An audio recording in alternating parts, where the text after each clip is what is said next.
안녕하세요. 팔자에도 없는 의사와 결혼 후 아주 파란만장한 나날을 보낸 30 후반의 여자입니다. 남편과 저는 그이가 근무하던 병원에서 처음 만났어요. 친정엄마가 입원했던 대학병원의 의사였거든요. 입원 기간은 짧았지만 친정엄마의 싹싹한 성격 덕인지 남편의 친절한 성격 덕인지 하루에 몇 번 얼굴 마주칠 일도 없었을 텐데 꽤 가까워져서는 엄마가 퇴원할 때 어찌나 서운했는지 몰라요. 그날 제가 퇴원 수속을 밟기 위해 병원에 갔을 때 엄마가 당시 남편을 붙잡고는 어찌나 요란을 떨었다고요. 선생님, 얘가 제 딸이에요. 너무 예쁘죠? 네, 환자분을 닮아 그런가 너무 미인이시네요. 어머, 그런가요? 우리 딸아이 한번 만나볼래요? 이렇게 만나게 된 것도 인연인데 어때요? 자, 내 딸아이 연락처라도 알려드릴까? 아이 참, 엄마도 주책맞게 왜 이래? 선생님, 너무 죄송합니다. 엄마, 이런 거 엄청 실례야. 그만 가자. 얼른. 퇴원 후 한참 친정엄마는 저희를 엮어주지 못한 것을 아쉬워했어요. 하지만 모든 인연에는 딱 맞는 타이밍이 있나 봐요. 그렇게 스쳐간 인연으로 잊고 지낸 지 5년, 저는 사진사로서 정말 열심히 살았고 드디어 저만의 스튜디오를 차리게 되었어요. 그런데 딱 운명처럼 남편이 제 스튜디오에 손님으로 온 거예요. 저는 알아보지 못했지만 남편이 먼저 아른 체를 해주더라고요. 남편은 제가 인상 깊었고 그래서 계속 잊히지 않았다고 해요. 그렇게 저희는 긴 시간을 보낸 후에야 연인으로 발전하게 되었어요. 결혼 인사를 드리러 갔을 때 친정엄마가 남편을 알아보고는 자신이 먼저 인연을 알아본 것이라며 기뻐하셨어요. 시부모님께서도 저를 참 마음에 들어 하셨고요. 어머, 우리 아들이 눈이 참 높은 줄 이제 알았네. 직업이 사진사라고 했던가? 네, 사진 찍어주는 일을 하고 있어요. 군사하지? 엄마, 스튜디오도 운영하고 있어. 정말 대단한 아가씨네. 결은 좀 다르지만 둘 다 사자 아니야? 딱 어울리고 너무 좋다. 좋게 봐주셔서 너무 감사드려요. 한번 제 스튜디오에 놀러 오세요. 예쁘게 찍어드릴게요.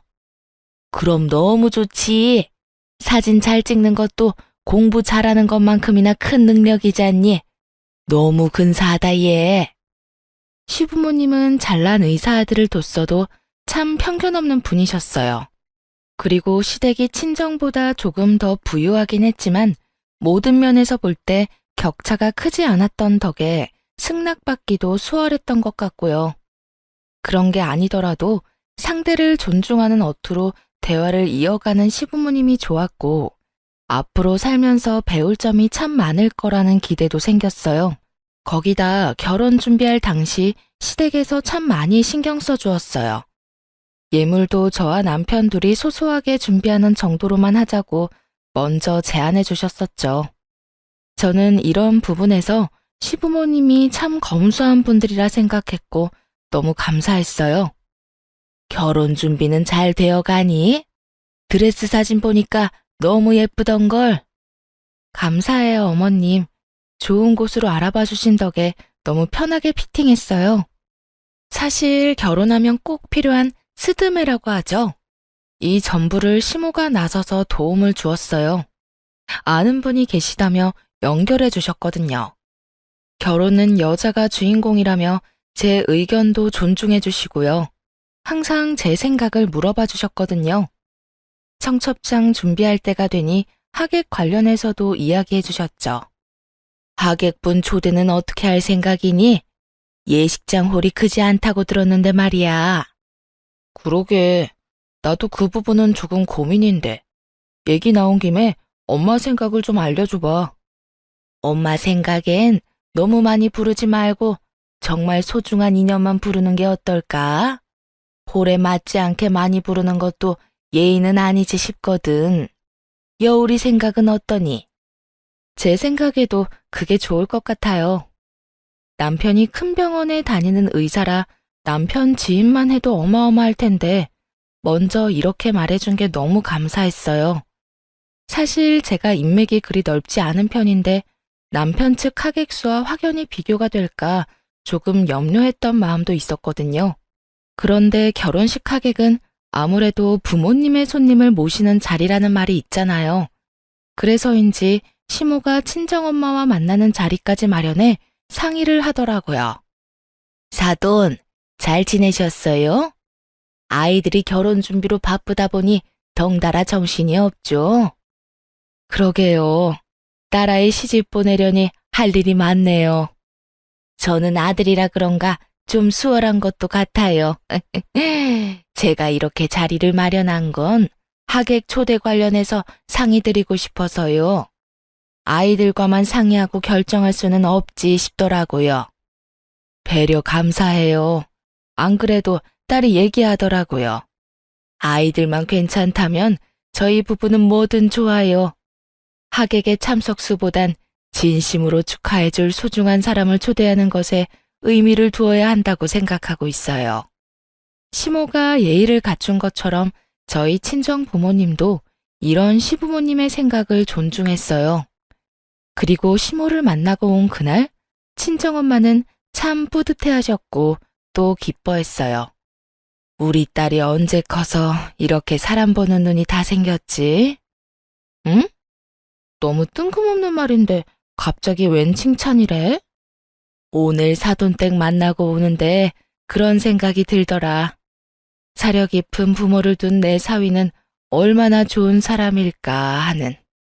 우리 딸 행복하게 잘 살아야 해. 그렇게 저희는 8개월이라는 짧은 연애 기간임에도 온 가족의 축복 속에서 결혼했답니다. 신혼을 즐기고 있는 많은 분이 그렇겠지만 저 역시 결혼 후 2년간은 제 신혼 생활이 완벽에 가깝다고 여겼어요. 시부모님은 저를 늘 존중해 고부 갈등을 겪어본 적 없고 남편은 의사라 돈도 잘 벌고 거기다 가정적이기까지 하니까요. 그런데 딱 하나 마음에 걸리는 게 있었어요. 그건 바로 제 남편이 느끼고 있는 버거움이라는 감정이었습니다. 남편은 큰 병원에서 근무하는 걸 많이 힘들어했어요. 연애 당시에도 워낙 남편이 바빴던 터라 남편이 버겁다며 징징대곤 했었어요. 부부가 되고 나니 그게 더 두드러졌고요. 남편은 자기 병원을 차리고 싶어 했거든요. 하지만 제가 반대를 많이 했어요. 이기적인 마음이라고 할 수도 있지만 이름 날리는 유명한 사진작가가 아닌 저는 남 밑에서 일하기엔 페이가 많지 않았어요. 그래서 스튜디오를 차렸고 다행히 매출이 좋았어요. 그래도 사업이라는 건 늘 들쭉날쭉 하잖아요. 그로 인한 불안감 때문에 남편이라도 안정적인 수입이 있길 바랬어요. 저희가 자녀 계획이 전혀 없는 게 아니니 더더욱 그러길 바랬죠. 남편도 이런 제 생각에 처음에는 수긍했어요. 긴 세월을 그 병원에서 근무했고 또 자기 발전에도 좋은 곳은 맞았으니까요. 그러나 오래 가진 못했어요. 남편은 분기마다 힘들다며 저를 설득하려 했거든요. 자기야, 스튜디오 이제 안정적으로 자리 잡았잖아. 스튜디오 공간도 월세 아니고 자기 거고. 갑자기 왜 또 그 말을 꺼내고 그래?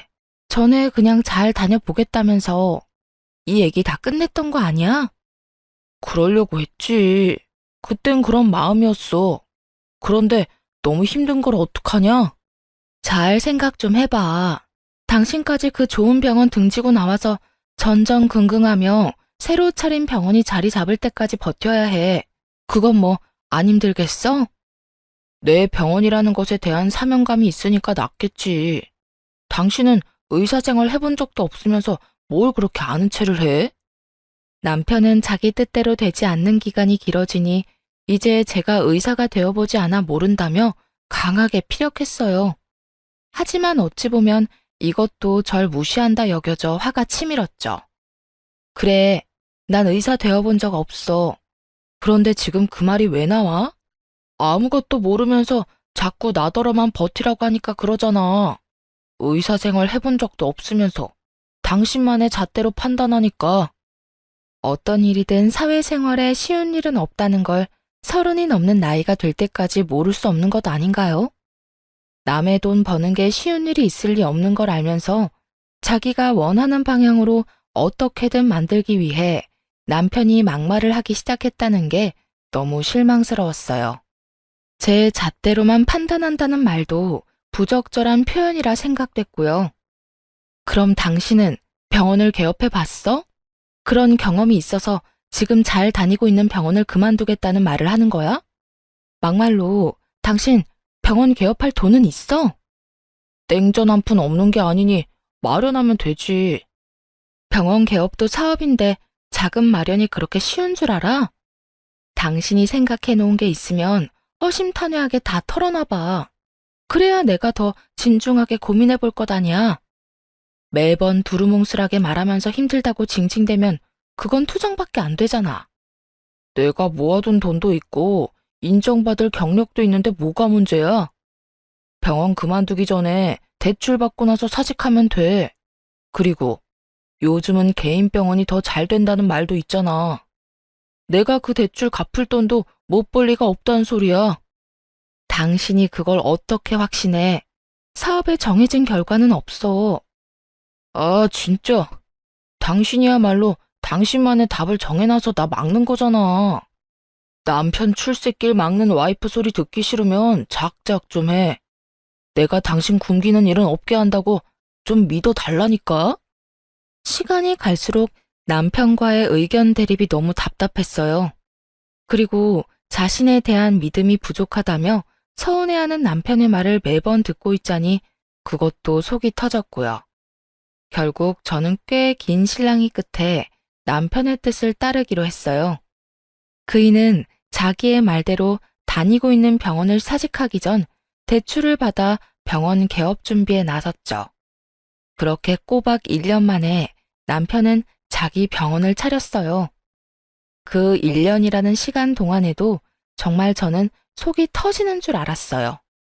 대출을 받고 얼마 뒤 개업 준비에 전념한다면서 제게 상의도 없이 다니던 병원을 그만둔 탓에 생활비가 반토막 나서 제가 그걸 메꾸며 지내느라 진이 다 빠졌어요. 하지만 자기 병원을 차린 뒤 남편은 제게 정말 잘했어요. 더 다정다감해졌다고나 할까요? 자기 덕에 요즘 여러 고민은 있지만 마음은 너무 편하다. 고마워. 당신이 전보다 여유가 있어 보여서 나도 안심이야. 그리고 나 이제 병원장 사모님 소리도 듣잖아. 내 팔자의 사모님 소리를 다 듣고 웬일이야? 그치? 사모님, 이제 저만 믿고 따라오세요. 저는 힘든 기간이 있었지만 남편이 마음의 짐을 덜어 여유가 생겨 태도에 대한 변화가 생기니 그래도 좋더라고요. 그렇게 병원 개업 후에는 평탄한 나날을 보냈어요. 그러던 어느 날 저는 뜻밖의 사실을 알게 되었고 큰 충격을 받았습니다. 저희는 맞벌이 부부라 매주 주말마다 대청소를 했어요. 그날은 토요일이라 남편이 오전 진료가 있었죠. 그래서 남편이 오기 전 제가 청소를 마치고 간만에 데이트할 요량이었어요. 그런데 남편 서재방을 청소하다 빼꼼히 열린 책상 서랍을 보았고 저는 괜히 그 서랍을 열었다가 한 서류를 보고 말았어요. 그 서류에는 남편의 혼인관계 증명서가 떡하니 있더라고요. 여태 웬만한 서류일은 남편이 도맡아 했던더라 제가 남편의 개인 서류를 볼 일은 없었기에 괜히 호기심이 생겼어요. 그런데 그 호기심에 확인하게 된 서류에는 남편이 초혼이 아니라는 사실이 떡하니 적혀 있는 겁니다. 서류를 뗀 날짜로 봐서는 우리가 신혼집을 계약할 때 뗐던 것 같더라고요. 저는 남편이 재혼이었다는 사실을 알고는 곧장 시댁으로 달려갔죠. 당신 퇴근하자마자 곧장 시댁으로 와. 갑자기? 무슨 일 생겼어? 무슨 일이 생긴 건지는 당신이 와서 직접 확인해. 시댁에 도착하니 아무것도 모르는 시부모님께서는 화난 얼굴로 저를 반기시더군요. 어머, 우리 예쁜 며느리 왔어? 연락도 없이 무슨 일이니? 제가 꼭 확인해야 할 게 있어서요. 의아해하는 시부모님에게 막무가내로 들고 온 서류를 집어던지며 난리를 쳐댔고 시부모님은 그 서류를 보고는 사색이 되었어요. 어떻게 이런 중요한 부분을 말 한마디 안 하실 수 있어요? 저와 재혼했다는 사실을 평생 숨기실 생각이셨던가요? 네? 그게 아가, 일단 진정하렴, 응? 진정? 지금 진정하게 생겼어요. 사기 결혼을 당했는데 진정할 수 있겠냐고요. 재혼했다는 사실을 숨긴 이유가 뭐예요? 왜 숨겼는데요? 그렇게 존중하는 척 마음에 꼭 드는 며느리라 칭찬해놓고 그게 당신 아들한테 이혼이라는 흠 가리려고 그랬던 거예요? 처음부터 속이려던 건 아니었어. 미안하다. 정말 미안해.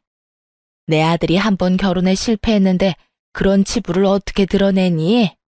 그저 자식 잘 되길 바라는 부모 마음 때문이었어. 그러면 안 됐는데 내게 정말 미안하구나. 시부모님은 제게 연신 미안하다는 말을 했어요. 저는 그런 시부모님의 태도에도 화가 들끓었어요.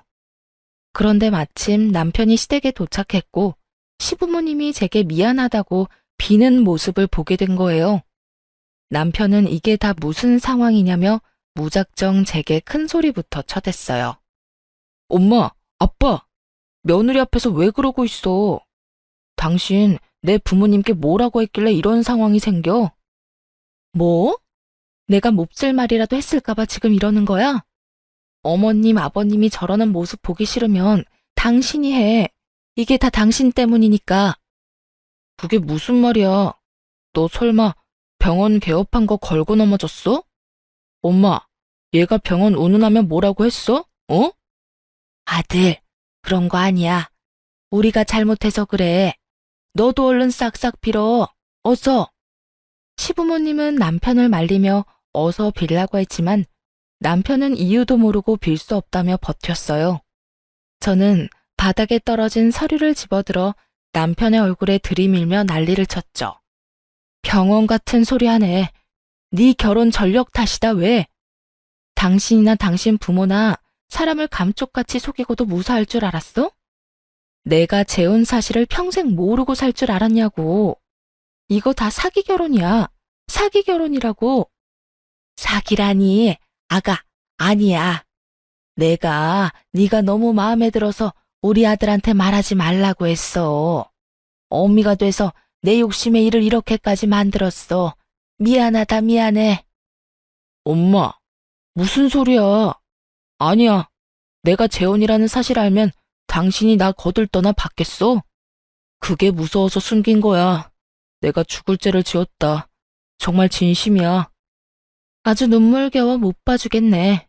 나와 내 가족을 기만하고도 서로는 죽고 못 산다 이건가? 이제야 이해가 되네. 예물도 하객도 크게 하지 않았던 이유 말이야. 진짜 처음부터 속일 작정으로 다 꾸민 거였어. 당신들 진짜 미친 거야? 이혼해. 당장 이혼해. 소름 끼치는 당신들이랑 더는 싫으니까 이혼하자고. 그래, 아가, 네 말이 다 맞다. 예물도 하객도 우리 때문에 일부러 작게 하자고 했던 거야. 그래도 결혼식 올리면 말하려고 했어. 진심이다. 그런데 네가 너무 잘하니까 그래서 입이 안 떨어졌던 거야. 이 시험이 말 좀 믿어주렴. 응? 자기야, 미안해. 내가 큰 소리 친 것도 미안하고 속인 것도 미안해. 내가 앞으로 더 잘할게. 나 당신 사랑하는 마음은 진심이야, 정말. 이날 모든 사실이 들통난 탓에 시부모님이며 남편이며 다 내 앞에서 무릎까지 꿇고 빌었어요. 제가 이혼하겠다며 언성을 높이니 시부모님이나 남편이 아주 애처롭게 미안하다며 애원을 하더군요. 정말 화가 났지만 남편이 재혼이라는 사실만 빼면 저는 시부모님도 지금의 남편도 마음에 들기도 했고 저를 놓치기 싫어 그런 선택을 했다고 하니 더 모질게 굴지는 못했어요. 거기다 이 사건으로 시부모님과 남편의 약점이 되어 도리어 편했네요. 시댁 식구 모두 제 눈치를 살피기 바빴으니까요. 그리고 친정에는 굳이 이 사실을 알리지 않았어요. 제가 덮고 넘어가기로 했으니 문제가 또다시 불거지길 원하진 않았거든요. 이 이후로 남편은 제게 더욱 잘했어요. 자신의 흠을 품어준 멋진 아내라는 표현까지 하면서요. 저도 남편의 태도에 마음이 서서히 풀려갔고 그이의 병원에도 가끔은 들러 챙기곤 했습니다. 남편의 병원에는 페이닥터로 일해주시는 여의사 한 분이 있었는데 남편과는 동기라고 했어요. 워낙 능력이 좋은 분이라 남편이 개업 당시 엄청 공들여 모셔왔다고 했죠. 제가 병원에 가끔 들를 때면 편히 대해주어서 참 좋은 분이라고 생각했어요. 거기다 병원을 위해 함께 힘써주시니 더할 나위 없이 감사한 마음이었어요. 그런데 여지없이 딱 하나 마음에 걸리는 부분이 또 생겼습니다. 그건 바로 병원에 들른 저를 대하는 남편의 태도였는데요. 남편은 제가 병원에 찾아가면 그렇게도 불안한 모습을 보였어요. 내색하려 하지는 않지만 긴장하는 것 같기도 하고, 제가 여의사와 마주쳐 인사를 나누고 대화를 할 때면 꼭 중간에 끼어들어 대화의 흐름을 깨곤 했달까요? 뿐만 아니라 제게 늘 상냥하게 대해주는 시모도 제가 남편의 병원에 가는 것에 대해 부정적으로 말씀하곤 했어요. 어조도 평소와 달리 날카로워지는 느낌을 받기도 하고요. 하루는 제가 남편 병원에 있을 때 시모에게 연락이 왔는데 저를 나무라며 호되게 말하더라고요. 아가, 혹시 바쁘니? 잠깐 통화 괜찮을까? 네, 그럼요. 잠시 남편 병원에 들렀어요. 병원 식구들 도시락을 좀 챙겨왔거든요. 뭐? 네가 그런 걸 왜 챙기니? 내가 누누이 말하지 않았어? 남편이 일하는 곳에 자꾸 그렇게 찾아가면 못 쓴다고 했잖니? 네? 저는 그냥 남편이 끼니 때마다 뭘 먹어야 하나 고민한다길래 오늘은 좀 편하게 먹으라고 도시락을 싸준 것뿐인걸요. 얘는 그런 것도 다 부담이라는 생각은 못하니? 어떤 이유로든 남편이 일하는 곳에 그렇게 찾아가는 건 실례야. 너 혹시 병원장 사모님 소리 듣고 싶어서 그렇게 뻔질나게 드나드는 거니? 어머님, 무슨 말씀을 그렇게 하세요. 오늘 저희 스튜디오가 쉬는 날이라 생각해서 준비해온 건데 그런 식으로 폄하하시는 건 아니죠. 저는 시모의 이런 말이 전혀 이해가 되질 않았어요. 제가 이런 윽박을 들을 만큼 잘못한 건가요? 남편과 그이와 함께 일하는 직원들을 위해 손수 준비한 제 정성과 마음을 이런 식으로 무시하다뇨. 하지만 시모는 그간 쌓아온 게 본물 터지듯 화를 쏟아내기 시작했어요. 내가 누누이 말을 해도 이리 무시하고 듣질 않으니 결국 내가 이렇게 못난 소리까지 하게 되는 것 아니니? 도대체 왜 너는 사람을 나쁜 사람으로 만드는 거니? 어머님, 제가 언제 그랬다고 이러세요? 언제긴 지금만 봐도 그러잖아. 남자가 일하는 곳에 여자가 드나들면 못 쓴다는 것도 몰라? 저는 시모에게 다신 당신 아들을 챙기지 않겠다 소리치고 싶은 걸 꾹 참고 그저 다시는 사소한 일로 병원에 걸음하지 않겠다고 했어요.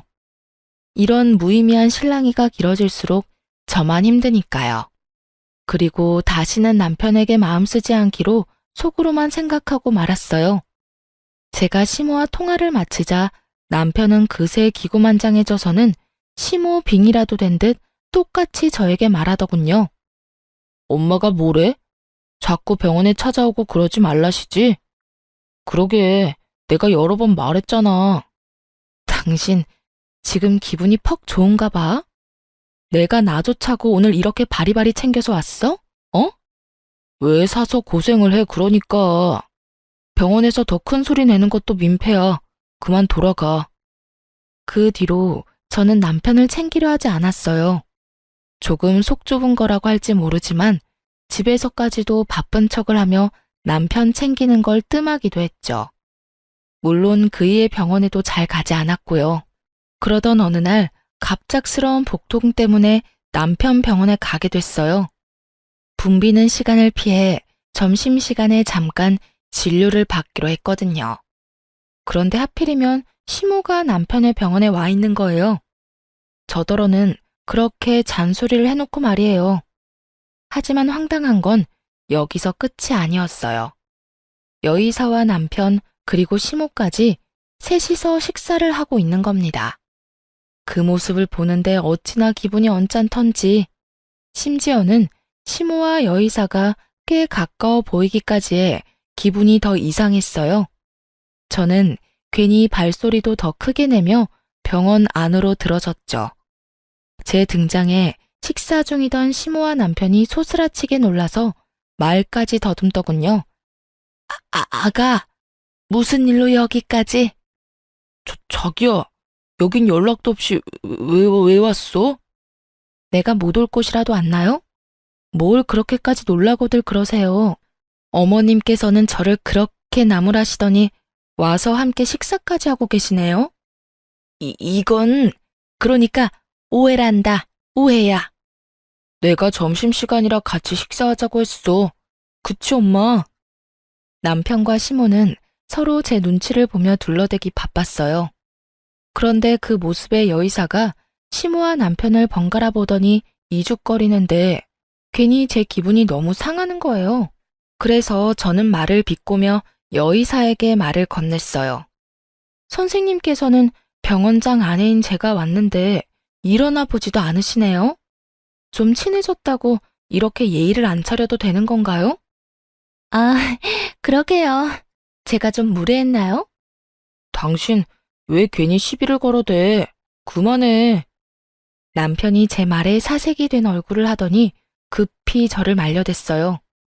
여의사는 재미있는 광경이라도 봤다는 듯 씩 웃고는 가볍게 목례만 하고 자신의 진료실로 들어가 버렸죠. 그 모습이 그날따라 왜 그리 화가 났는지 몰라요. 하지만 더 화가 치밀었던 건 여의사가 들어가자마자 울그락불그락해진 얼굴로 언성을 높이는 시모의 말 때문이었어요. 너, 내 말이 정말 말 같지 않냐? 그렇게 허구한 날 찾아오지 말라는 말 못 알아들어? 그러는 어머님께서는 언행불일치라는 생각 안 드세요? 어딜 비교해? 나랑 네가 같아? 뻔뻔하게 자기와 저는 다르다고 표현하는 게 기가 찼어요. 그런데 더 어이가 없던 건 뒤이은 말이었어요. 못된 것 같으니라고. 다신 병원에 걸음도 하지 마. 아무리 페이닥터라고 해도 네 남편 도와주는 의사인데 감히 니까지 게 어디 그따위로 갑질을 해대? 어머님! 시모는 제게 못되게 말하고는 제 어깨를 밀치고는 병원을 나갔어요.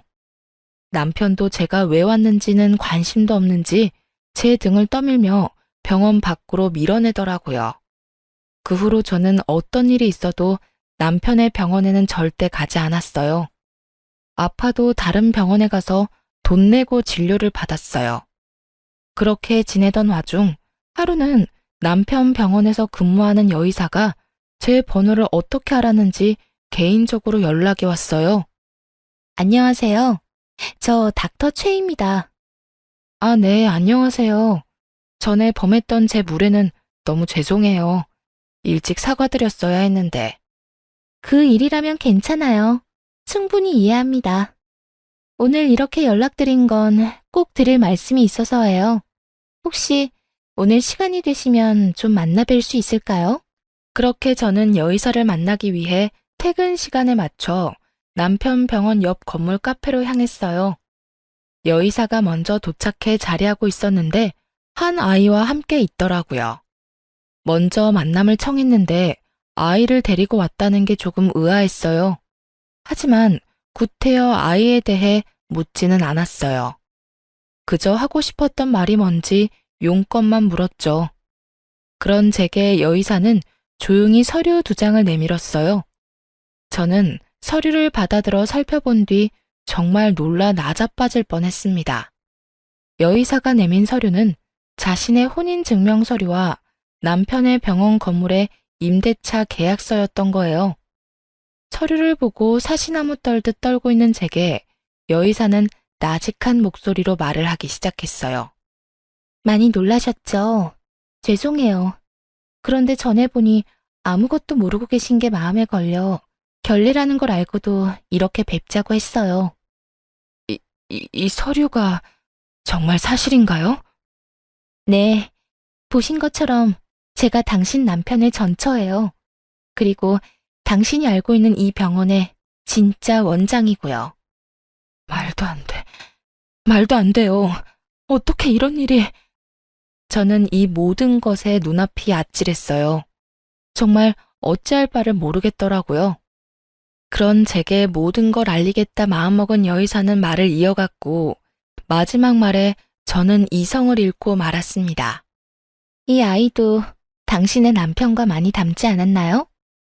안타깝게도 저를 그리 많이 닮진 않았죠. 정신 나간 사람처럼 저는 곧장 남편의 병원에 쳐들어갔어요. 그런데 뜻밖에도 시부모님이 모두 병원에 와 있던 겁니다. 알고 보니 여의사가 시모에게 이 일로 할 말이 있다고 시간 맞춰 병원에 와달라 부탁을 했던 거더라고요. 저는 그날 병원을 다 뒤집어 엎은 것은 기본이고 시부모가 다 보는 앞에서 남편의 멱살까지 잡고 난리를 쳐댔죠. 당신이 이러고도 인간이야? 인간이냐고. 자기 왜 이래? 정신 나갔어? 지금 뭐 하는 짓이야? 너 도대체 뭘 얼마나 더 숨기고 있는 거야? 이 병원도 네 병원이 아니라며. 다 알고 왔으니까 바른 대로 말해. 병원 차린다고 받은 대출금은 다 뭐야? 다 뭐냐고. 제 말에 시부모님이며 남편까지 모두 얼굴에 핏기가 가셨어요. 남편은 바들바들 떨리는 목소리로 연신 잘못했다고만 하더라고요. 저는 그런 남편의 뺨을 내리친 뒤 사실대로 다 말하라고 고함을 쳤어요. 곧 그 말도 안 되는 사실을 남편의 입으로 직접 듣게 되었습니다. 그게 실은 함께 일하는 의사가 내 전처야. 그런데 정말 어쩔 수 없었어. 우리 둘 사이에 아이가 있었다는 걸 뒤늦게 알게 됐고 그것 때문에 대출까지 받게 된 거란 말이야. 그게 말이 돼? 지금 그걸 나더러 믿으라는 거야? 진짜야. 이렇게 된 마당에 내가 거짓말을 뭐하러 하겠어. 양육비 겸 이 비밀을 지켜주기로 약속한 계약금 겸으로 대출받은 돈을 주게 된 거야. 저는 이 말도 안 되는 소리를 잘도 떠들어대는 남편을 정말 인정사정 봐주지 않고 마구잡이로 손을 댔어요. 시부모님이 저를 뜯어말렸지만 쉽게 진정되지 않았고 시모는 그런 제 얼굴에 손을 대기까지 했어요. 분노한 저는 시모의 뺨에 똑같이 손을 대며 소리쳤어요. 당신이 감히 내 얼굴에 손을 대? 지금 상황 파악이 안 돼? 이 사기꾼들아. 내 귀한 아들한테 함부로 하는데 내가 어떻게 가만히 있니? 귀한 아들? 지금 장난해? 버러지만도 못한 인간들. 내가 저번처럼 잠자코 있을 줄 알아? 두고 봐. 내가 당신들 다 망가뜨려 놓을 거야. 각오해. 저는 그날 바로 이혼 소송을 걸고 남편을 집에서 내쫓았어요. 그러자 남편은 제 스튜디오까지 찾아오는 거예요. 제가 일하는 것까지 대놓고 방해를 하면서 소송 철회하라는데 정말 이런 인간이 뭐 좋다고 재혼 사실을 알았을 때 봐줬을까 싶더라고요. 저는 더 상대하고 싶은 마음도 없어 남편을 투명인간 취급했어요. 남편은 몇 날 며칠을 찾아와 저를 졸졸 쫓아다니며 똑같이 굴었고 저는 끝까지 없는 사람 취급을 하며 무시했죠. 그러자 남편이 도리어 큰 소리까지 치더군요. 야, 솔직히 내가 뭘 그렇게 못했냐? 먹고 살려면 뭘 못하냐고. 전처랑 일하는 내 마음은 뭐 편했는지 알아? 대답을 좀 해봐. 사람 무시하는 것도 정도 것이지. 내가 오죽하면 그랬을까? 이런 생각은 못해? 저는 남편이 아무리 떠들어도 아랑곳하지 않았어요. 그저 조용히 시모에게 전화를 걸었죠. 시모도 제 전화를 기다리기라도 했는지 곧장 받더라고요. 아가, 네가 이렇게 연락 줄 거라고 생각했다.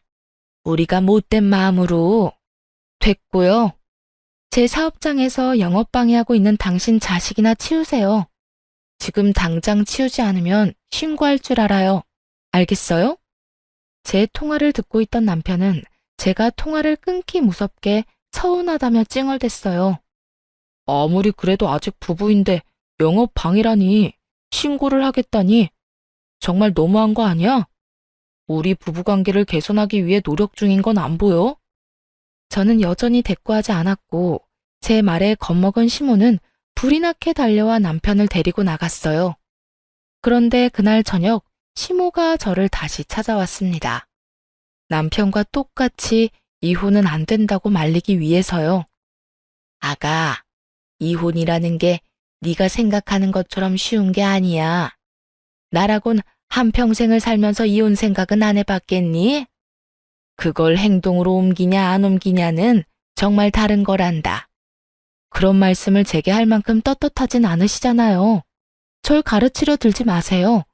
이렇게 찾아오지도 마시고요. 예, 막말로 우리가 아이의 존재를 알고도 재혼을 밀어붙인 것도 일부러 알리지 않은 것도 아니잖니. 내 아들이라고 그 사실을 알고 마음이 편하기만 했겠니? 네가 상처가 될까봐 혼자 고군분투했던 걸 좀 봐주렴. 처음부터 끝까지 모든 걸 숨기려다 제게 상처를 줬죠. 부부 사이에 신임이 깨지면 끝 아닌가요? 더 들어줄 마음 없으니 괜한 수고하지 말고 그만 돌아가세요. 이 이후 남편은 자기가 의사인데 아무리 못 살아도 저와는 비교도 안 될 만큼 잘 살 거라고, 재혼하는 게 뭐 어려운 거라고 무능한 저를 붙잡겠냐며 문자만 달랑 남겨놓고 찾아오지 않았어요. 하지만 시모는 남편과 달리 일주일 내내 찾아왔어요. 손님이 있건 없건 아랑곳하지 않고 저를 방해했고 또 들들 볶았어요. 더 웃긴 건 아무리 자기가 찾아와도 흔들리지 않는 제가 괘씸하다고 느껴졌는지 나중에는 막말까지 하더라고요. 예, 넌 어른이 이렇게 노력을 하는데 내가 웃음니? 응? 찾아오지 마시라고 전 분명 제 뜻을 밝혔어요. 지금 영업에 지장까지 생긴 거 안 보이세요? 막말로 돈도 못 버는 사진사 주제에 의사 남편 버리면 잘 살 길이나 있겠니? 이 이혼에 가장 아쉬워해야 할 건 바로 너야. 저요, 그렇게 거짓투성인 의사 남편 필요 없어요. 제가 사기꾼으로 고소 안 한 걸 그저 감사하게 여기고 잠자코 계세요. 뭐야? 너 지금 날 협박하는 거냐? 응? 협박이 아니라 사실이죠. 한 번만 더 찾아와서 행패 부리면 그땐 저도 더는 안 참아요. 시모는 똥이 더러워서 피하지 무서워서 피하냐며 저더러 똥 같은 것이라며 한동안 찾아오지 않았어요. 그런데 이번에는 여의사인 남편의 전처가 제 스튜디오를 찾아왔죠. 마주하고 싶진 않았지만 궁금한 게 있던 터라 이 김에 모든 걸 제게 알린 이유가 뭐냐 물었어요. 전처는 제게 솔직하게 털어놓았어요. 제가 임신 초기 때 이혼을 당했어요. 아기를 지우라는 협박까지 당했고요. 그럼 아이가 있다는 사실을 알고도 저와 결혼을 했다는 말씀이세요? 모른다고 하면 거짓말이죠. 다만 제가 애를 지웠는지 낳았는지를 몰랐을 뿐이고요. 그럼 혹시 이혼 당하게 된 이유를 물어도 될까요? 저희 집이 물려받을 재산 하나 없는 가난한 집안이란 이유였죠. 제가 번 돈이 전부 처가의 보탬이 되는 게 못마땅했는지 사위한테 병원 하나 못 차려주는 처가라며 눈치를 주더라고요. 나중엔 얼른 이혼하라며 시모가 제 친정에 직접 찾아와 이혼을 종용했어요. 그이 또한 어차피 이혼할 것 같은데 아이는 빨리 지우라고 했고요. 그런데 그 무렵 남편이 당신을 만나기 시작했어요. 당신 친정에 돈이 좀 있는 것 같으니 저와 더 빨리 이혼하기 위해 발악했어요. 그래도 아이는 차마 지우지 못했어요. 제 앞날을 이 아이가 막는다 해도 이미 정을 붙인 상태였거든요. 의사로서 못할 짓 하기도 싫었고요. 그 당시 제 친정도 상황이 힘들어서 그들이 원하는 대로 이혼을 해줬어요. 하지만 3년이 넘는 시간 동안 홀로 아이를 키우며 다짐했죠. 복수를 하기로 말이에요. 내 복수로 인해 당신 가정이 파탄난 건 유감이지만 어쩔 수 없는 선택이란 거 이해해줬으면 좋겠네요. 그리고 제가 오늘 이렇게 찾아온 건 당신의 이혼을 전적으로 돕기 위해서예요.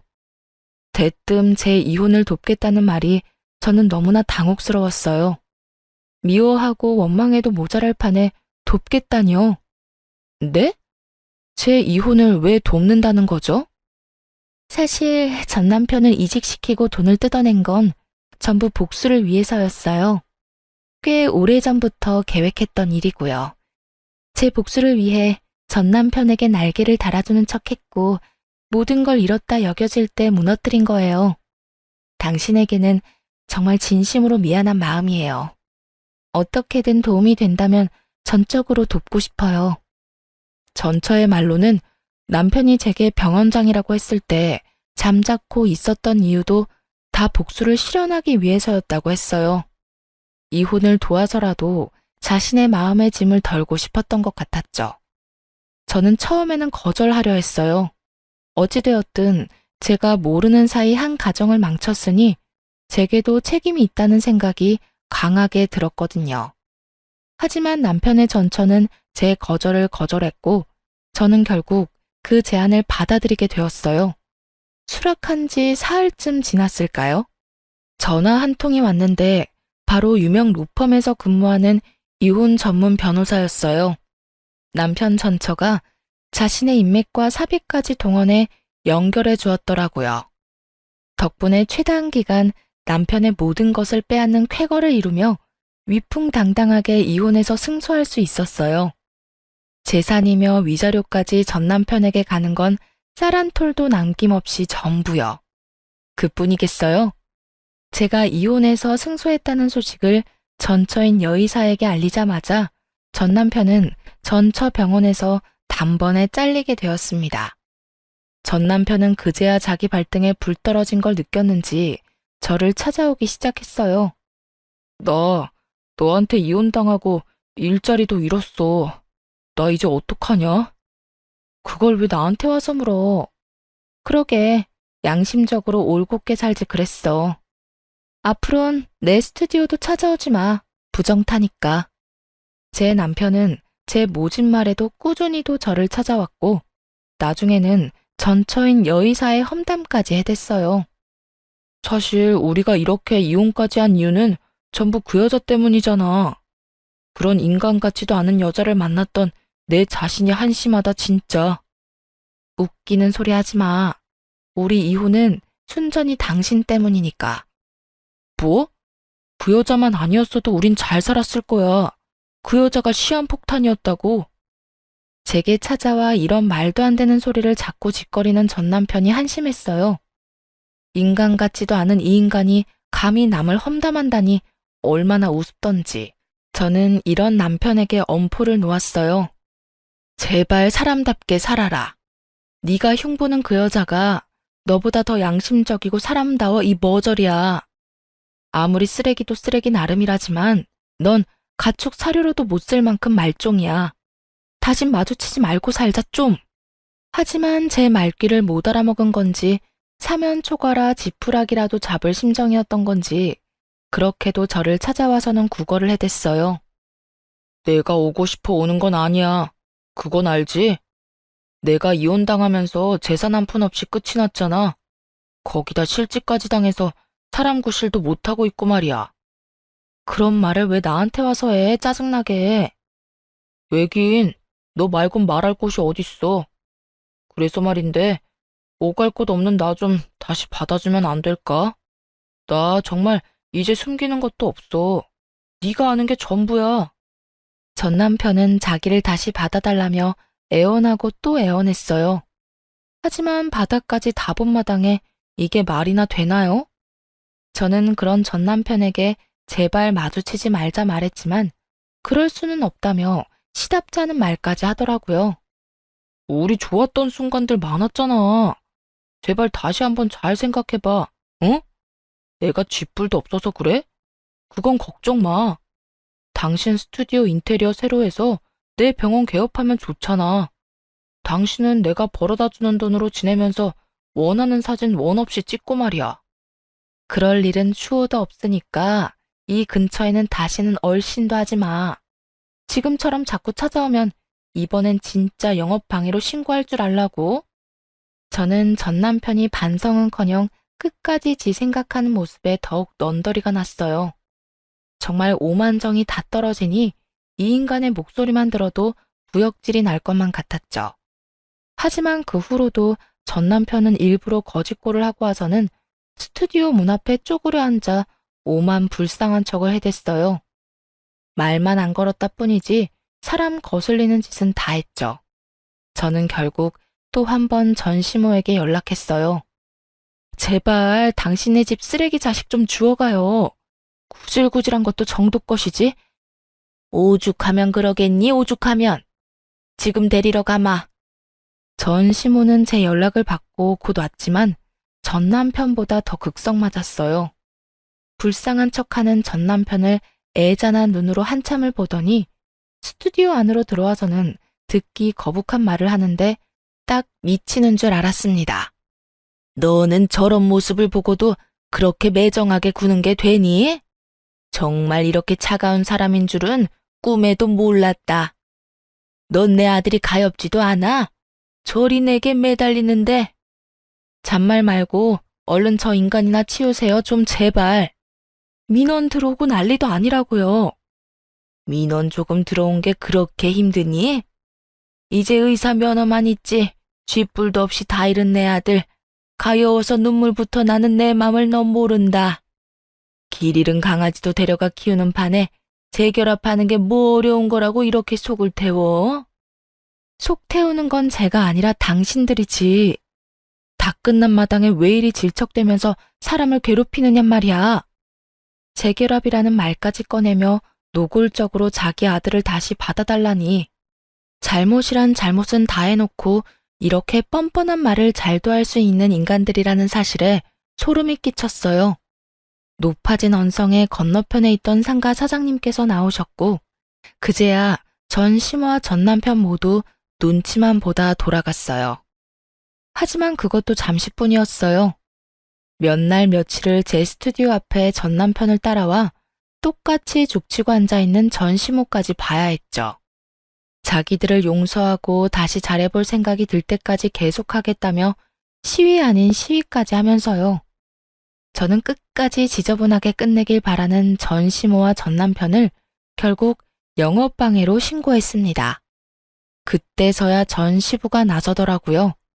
제 바짓가랑이를 붙들며 합의해달라고요. 그래도 한때 가족이었던 우리다.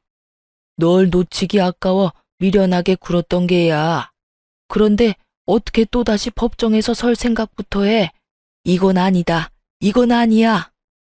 저는 여러 번 경고했어요. 무시한 건 당신 가족들이고요. 저는 저를 위한 선택을 했을 뿐이에요. 내가 지금부터라도 잘 단속하마. 널 찾아가지 않도록 가둬서라도 찾아가지 못하게 막으마. 진작 그러셨어야죠. 일이 커지기 전에 잘 단속하셨어야죠. 저도 참을 만큼 참았고 이제는 화가 치밀어 못 봐주겠네요. 나를 포함해 내 식구 전부 네 눈에 띄지 않도록 하마.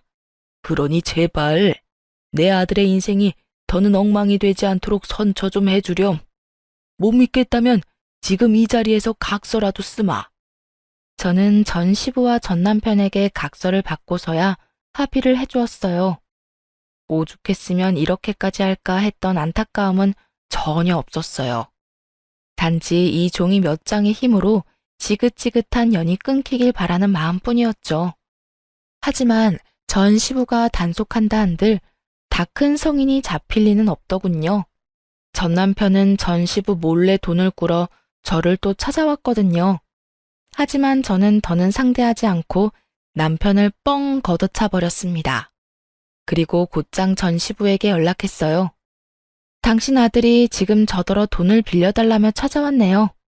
직접 서명한 각서대로 이행해 주세요.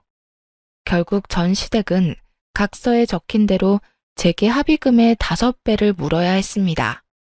그렇게 쓴맛을 본 후에야 전 남편도 전 시모도 더는 저를 찾아오지 않게 되었어요. 아마도 그제서야 전 시부가 제대로 단속하기 시작한 게 아닐까 하는 생각이 드네요.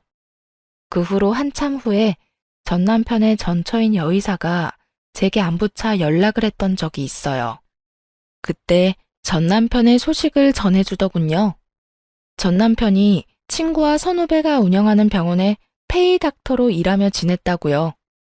하지만 저와 이혼 후 줄곧 돈에 쪼들며 지낸 탓에 사채까지 손을 대버렸고 일하는 병원으로 자꾸 낯선 사람들이 전 남편을 찾아와 돈을 받기 위해 행패를 부리곤 했다고 해요. 그로 인해 일자리를 계속 옮겨야 했지만 옮긴다고 해결이 되지는 않았던 거예요.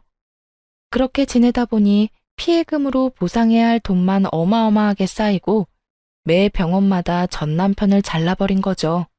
나중에는 대학 동기들 사이에서 전 남편의 이야기가 일파만파 퍼진 탓에 전 남편을 받아주는 곳이 없다고 해요. 오죽했으면 전처인 여의사까지 다시 찾아가서는 둘 사이에서 태어난 아이 핑계까지 대며 자신을 받아주라고 했다네요. 하지만 전처인 여의사 역시 이미 양육비까지 다 받은 마당에 아빠는 무슨 아빠냐며 뻥 차버렸대요. 인연이라는 건 참 신기한 것 같아요. 거짓투성인 전 남편이 떠나니 연이 이상하게 꼬여 전처인 여의사가 이제는 제 친구가 되었으니 말이에요. 안부 연락을 받은 이후 저희는 꽤 잘 지내고 있거든요. 어쩌면 이런 인연을 위해 이 모든 일을 지나온 건 아닐까 하는 생각이 들어요. 제 인생의 독과 같은 악연을 끊어낸 지금 저는 저만을 위한 삶을 살아가며 평안을 찾았어요. 제가 좋아하는 사진을 원없이 찍으며 여행도 다니면서요. 이혼 전에는 전혀 상상 못한 지금의 삶이 너무 값지기까지 하네요. 이 일을 절대 잊지 않고 제 인생에 인간관계에 대한 일깨움을 준 큰 경험이라 여기며 앞으로를 살아갈까 해요. 드러내는 모습이 전부가 아니니 상대방을 잘 안다는 자만은 하지 않으며 살겠다는 배움을 얻었으니까요. 그저 제 카메라 속 주인공이 저 자신이라는 것을 잃지 않고 저를 소중하고 또 행복하게 여기며 살아갈 겁니다. 시청자분께 인연이 닿길 바라는 마음으로 이만 사연 마칩니다. 감사합니다.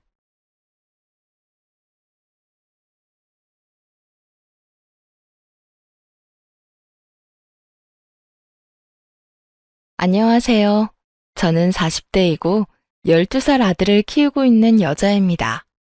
평소 아들을 기다리며 사연을 듣곤 하는데요. 오늘은 저의 사연을 소개해드리고자 용기를 내어 사연을 적어 보내봅니다. 긴 이야기가 되겠지만 끝까지 함께 해주시겠어요? 남편과 전 맞선을 통해 만난 사이였어요. 무태안경 넘어 보이는 남편의 선한 눈빛이 참 좋았고 애써 신경 쓴 머리 따위는 중요치 않다는 듯 그 큰 손으로 무심코 넘겨버리는 그 모습도 참 좋았어요. 전 남편에게 첫눈에 반해버렸고 제가 사랑하는 사람이 저를 사랑해주는 그런 드라마 같은 상황은 일어나지 않더군요. 그럼에도 전 남편이 좋았고 저의 적극적인 구애에 남편과 전 연애를 시작하게 되었죠. 일방적인 마음으로 시작된 연애는 힘들었고 때론 슬펐지만 남편을 너무 사랑했기에 그 관계를 전 놔버리지 못했습니다. 그때 그런 관계 따위 놔버리고 가버렸어야 했는데 전 그렇게 하지 못했고 그렇게 인연을 만났죠. 처음 만날 때와는 달리 남편은 점점 마음의 문을 여는 듯했고 그렇게 몇 달이 흐른 뒤 남편이 청혼해 왔어요. 우리 결혼할래요? 2년을 만나면서도 말을 놓지 않던 남편에게서 들은 청혼. 전 펑펑 우느라 대답도 하지 못하고 고개만 끄덕였고 그런 저를 남편은 꼭 안아주더군요. 그렇게 시작된 결혼 생활. 꿈꾸던 생활과는 달랐지만 행복했어요. 대면대면한 남편이었지만 그런 남편이라도 나와 부부로 살고 있다는 것이 참 행복하더군요. 네, 바보 같았던 것 맞아요. 하지만 그때 전 하루하루 저에게 마음을 붙여가는 남편의 모습을 지켜보는 행복함이 있었고, 이윽고 저희 사이에 새로운 생명이 생겼다는 것을 알았을 때, 비로소 남편은 정말 저의 가족이 되었습니다. 여보, 나 너무 기쁜 것 같아. 아니, 기쁘다. 행복해. 남편은 처음 저에게 말을 놓았고 저를 꼭 안아주었습니다. 그 후론 참 행복했어요. 꿈꾸던 결혼 생활이 시작된 듯한 기분이었죠. 남편은 언제 저에게 대면했냐는 듯 다정한 눈길과 말투로 저를 대해주기 시작했고, 저 역시 남편에게 아낌없는 사랑을 주었어요. 그렇게 저흰 9년이란 시간 동안 참 행복했습니다. 사이가 좋아지고 난 후 단 한 번의 부부싸움도 없었을 뿐 아니라 언성 한 번 높이는 일이 없었어요. 그러던 어느 날 남편이 일이 바빠지기 시작하며 퇴근이 늦어지더라고요. 더불어 출장도 잦아졌고요. 남편은 저와 결혼하며 회사 생활을 그만두고 사업을 시작하게 되었었는데, 그 사업을 조금 확장하기 위해 바빠진다는 말을 들었던 터라 별 대수롭지 않게 생각하고 있었어요. 그 당시 아들이 관심 있어 하던 축구에 재능을 보이며 아들의 뒷바라지를 하느라 바쁘기도 했지만, 무엇보다 그렇게 생각했던 건 남편을 그 누구보다 믿었기 때문이었어요. 신혼 동안 대면했던 모습과는 달리 지난 세월 동안 남편은 다정한 남편이자 아들에겐 둘도 없는 친구이자 아빠였기에 전 더욱 의심이란 걸 할 생각도 못했던 거죠. 하지만 의심과는 별개로 늦어지는 퇴근과 잦은 출장에 섭섭해지는 마음이 드는 것은 당연했고, 전 그런 마음을 남편에게 숨기지 않고 표현했어요. 저기 여보, 요즘 너무 늦는 거 아니야? 출장도 너무 잦고. 당신 회사 일 바쁜 거 잘 아는데 그래도 나 좀 섭섭해지려고 해. 저번 주 주말에도 출장 간다더니 또 이번 주 출장은 당신이 생각해도 너무한다고 생각하지 않아? 아, 나라고 이러고 싶어서 이러겠어. 그만큼 바쁜 걸 어쩌겠어. 다른 것도 아니고 회사 일인데 이런 것도 이해 못 해줘? 다른 이유 때문이 아니라 우리 가족 잘 먹고 잘 살자고 하는 일인데 조금만 더 참고 기다려줘. 그렇지 않아도 이번 일만 끝내면 좀 쉴 거야. 쉬면서 당신이랑 우리 금쪽 같은 아들이랑 시간도 많이 보내고 여행도 다니면서 말이야. 신경질적이던 남편의 말투는 어느새 다정하게 바뀌어 있었고, 두 손으로 제 손을 감싸주며 저를 달래주고 있었어요. 남편의 그런 행동에 저는 도리어 남편에게 미안해졌고, 더는 남편에게 투정 부리지 않고 제 할 일을 하며 시간을 보내고 있었죠. 새벽 일찍 나가는 남편의 아침밥상은 잊지 않고 챙겼고, 아들의 지방 경기를 위해 장거리 운전도 마다하지 않으며 그렇게 가정을 위해 바쁘게 살았어요. 남편 역시 제가 섭섭하다는 말을 꺼낸 것이 마음에 걸렸는지 출장 스케줄은 따로 잡지 않았고 단지 늦는 날만 잦아질 뿐이었어요.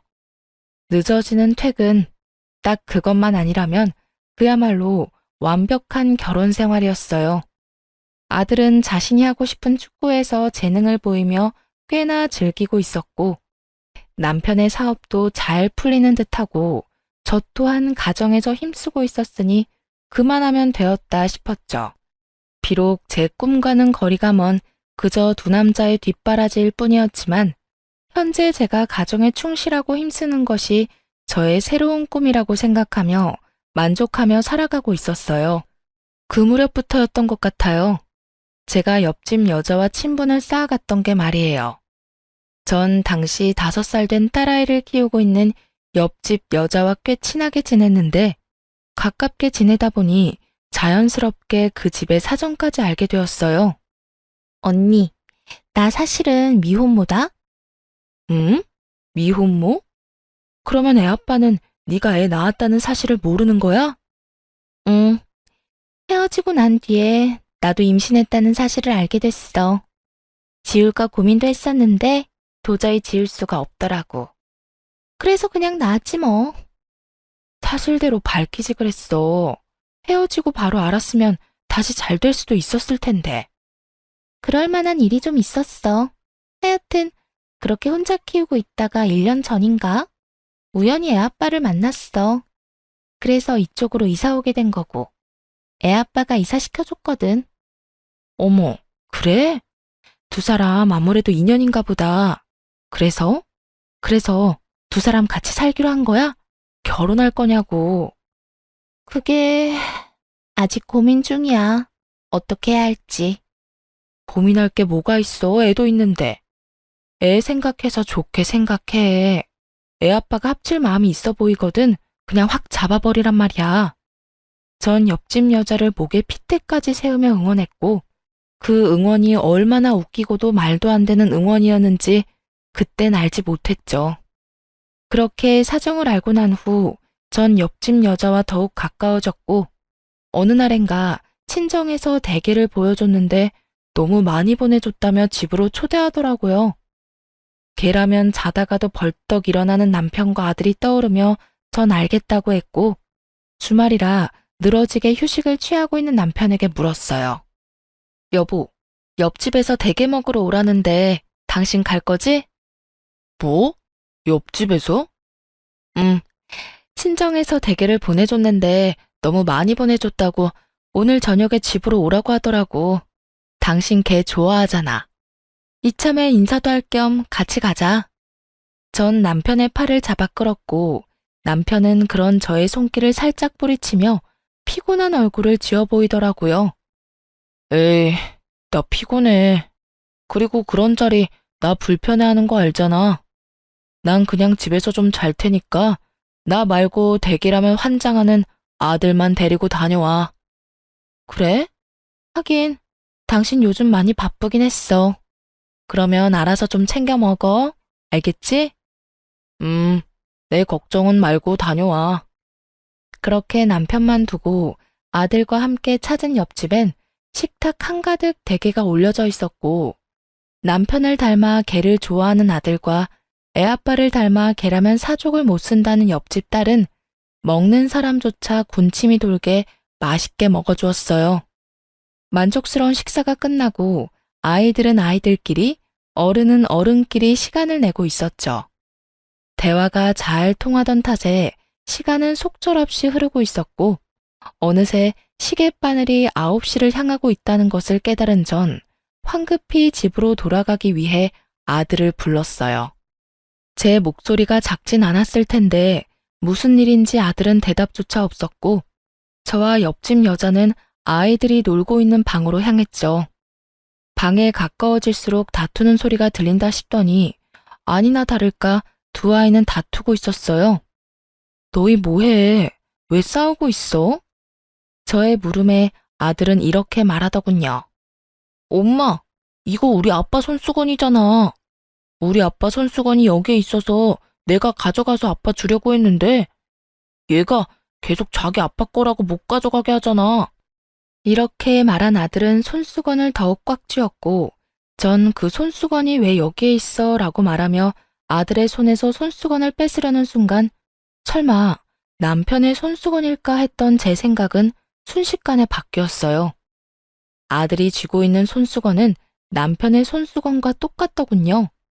그 손수건, 아들이 용돈을 모아 남편의 생일 선물로 준 것이었던 터라 모양을 정확히 기억하고 있었거든요. 뭐 널리고 널린 손수건 중 똑같은 것이 있을 수도 있긴 하지만 남편의 손수건은 아들이 시댁인 시골에 내려갔을 때 5일장이 열린 장터에서 산 촌스러운 손수건이었던 터라 그 상황이 의아했어요.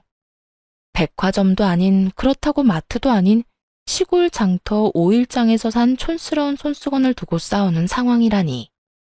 솔직히 속으로 많이 당황스러웠지만 옆집 아이와 아들의 싸움을 멈추는 게 우선이었기에 아들에게 애써 상황을 잘 설명해 주었죠.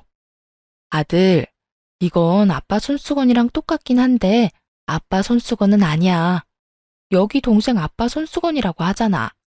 그러니까 아빠랑 아저씨랑 손수건이 똑같은 그런 상황인 거지.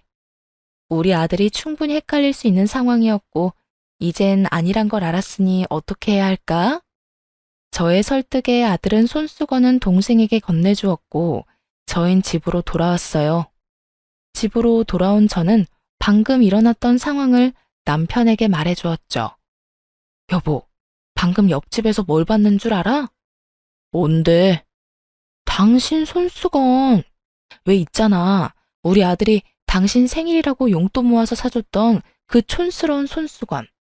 그 손수건이랑 똑같은 손수건이 옆집에 있지 뭐야? 우연이라고 해야 할지 인연이라고 해야 할지 그 촌스러운 손수건 구하려고 해도 구하기도 힘든 손수건을 어디서 구했는지.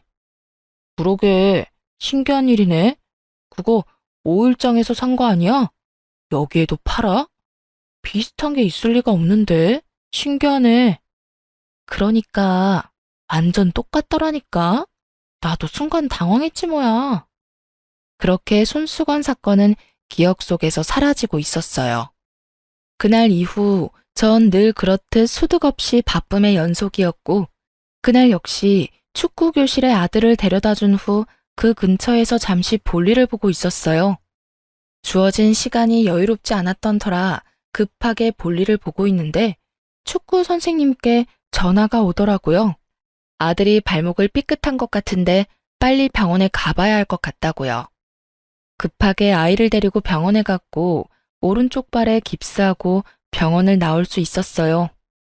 엄마, 아빠 보고 싶어. 전화해서 빨리 오라고 하면 안 돼? 이런 말을 하는 아들이 아닌데 아파서 서러운 것인지 놀라서인지는 모르겠으나 아빠가 당장 보고 싶다고 하더라고요. 그래서 전 알겠다고 하며 남편에게 전화를 걸었고 남편은 전화를 받지 않더군요. 아들은 입술까지 삐죽이며 섭섭함을 표현했고 전 그런 아들을 달래며 집으로 향했어요. 그렇게 저흰 집에 도착했고 주차장에서 내려 엘리베이터를 타려는 순간이었어요. 닫혀가던 엘리베이터가 저희로 인해 다시 열리고 거기엔 남편이 서 있는 것이 아니겠어요? 아들은 한 발로 폴짝폴짝 뛰며 기뻐했고 남편은 그런 아들을 보며 당황한 기색이 역력하더군요. 저 역시 당황스럽기는 매한가지였어요. 여보, 이 시간에 웬일이야? 전화는 받지도 않더니. 전화했었어? 몰랐네. 피곤해서 일찍 들어왔어. 그런데 애 발은 왜 이래? 다쳤어? 남편은 아들의 발을 보며 물어왔고 전 이유를 설명해주며 대화를 나누고 있을 때였어요. 엘리베이터는 어느새 저희가 사는 층에 도착해 있었고 문이 서서히 열리고 있었죠. 그 순간 저희의 정면에 보이는 옆집 여자아이가 뛰쳐나와 남편에게 와락 안기는 아주 황당한 상황이 눈앞에 펼쳐졌어요. 아빠! 상황보다 더 황당한 말과 함께요. 어느새 남편의 바짓가랑이를 움켜쥔 아이는 남편의 다리에 얼굴을 비비며 애교를 부리고 있었고 그런 상황이 납득이 될 리 없는 아들이 아이를 밀치며 고함을 질러댔어요. 우리 아빠야. 우리 아빠라고. 너 저리 비켜. 정말 정신이 하나도 없더라고요.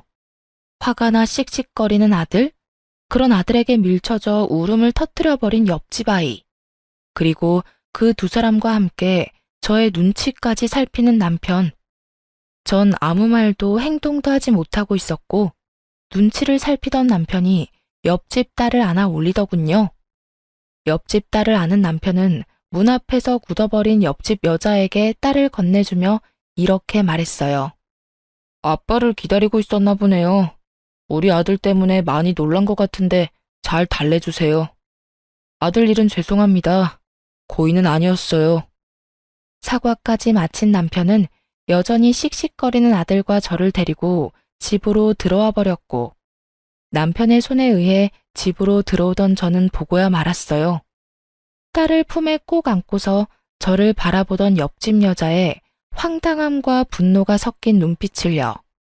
그렇게 집으로 돌아온 남편은 아무 일도 없었다는 듯이 피곤하다며 욕실로 들어가 씻기 시작했고 단순한 해프닝이라 여기고 넘기기엔 이상했어요. 옆집 아이를 아들이 밀어서 화가 났나 하고 생각하기엔 분노의 정도가 도를 지나쳐 보였고 그렇다고 해서 저런 표정을 지을 만큼 저희가 잘못한 것도 없었기에 저는 황당하기도 의아하기도 했죠. 거기에다 5살이면 어리다고는 하나 아빠의 얼굴을 구분하지 못할 만큼 어리지 않았고 헷갈렸다고 하기엔 아이의 반응이 너무나도 확고했죠. 그렇게 제가 깊은 생각에 빠진 사이 남편이 씻고 나왔고 전 마땅히 남편에게 물을 말이 떠오르지 않더라고요. 그저 이상한 의문뿐인 상황에서 섣불리 말을 꺼냈다간 저만 이상한 사람으로 몰릴 것이 뻔했고 남편은 태연하게 로션까지 바르며 잘 준비하고 있었으니 집요하게 묻기가 좀 그랬어요. 그래서 전 왜인지 모르는 불길한 예감에 옆집을 살피기 시작했습니다. 다음날 부상 때문에 아들은 며칠 쉬는 기간을 가지기로 했고 전 옆집으로 찾아갔어요. 어제 상황도 그러했으니 무엇라 말하는지 듣고 싶었던 마음이 컸으니까요. 옆집 여자는 어제와는 달리 반가운 얼굴로 저를 맞으며 상황을 설명하기 시작하더군요. 어머, 언니 왔어? 어제는 많이 놀랐지. 나도 어제는 딸이 오니까 앞뒤 생각도 못하고 화가 나서 아무 말도 못했는데 진정이 되고 나니까 다 우리 잘못이더라고. 미안해. 우리 딸이 어제 아빠 온다고 온종일 기다렸거든. 그래서 현관문 앞에서 기다리고 있었던 거고. 그렇게 기다리고 있는데 엘리베이터 문이 열리고 성인 남자가 보이니까 제대로 보지도 않고 아빠라고 생각했는가 보더라고. 정말 미안해, 언니. 웃기게도 안심이 되더라고요. 그 순간 여자의 말을 정말로 믿었던 것인지 아니면 믿고 싶었던 것인지. 자세히 당시의 마음까지 기억나진 않지만 확실한 건 안심이란 걸 했다는 것이었어요. 아니야, 그럴 수 있지. 어제 많이 놀랐겠다. 자다가 울진 않았어? 애들 많이 놀라면 자다가 깨서 울곤 하잖아. 아니, 나도 걱정했었는데 다행히 그러진 않았어. 아이의 상태를 확인한 후 그 뒤로 나눈 대화는 평소와 같았어요. 애들 크는 이야기, 저녁 반찬 이야기 등등. 제가 경계를 늦추고 안심하며 대화를 이어나가는 순간 차량 입차를 알리는 알림이 울렸고 저는 자연스럽게 고개를 돌려 인터폰으로 시선이 향하게 되었어요. 언니, 그이 오나 보다. 그렇지 않아도 오늘 온다고는 했었는데 이렇게 일찍 올 줄은 몰랐네.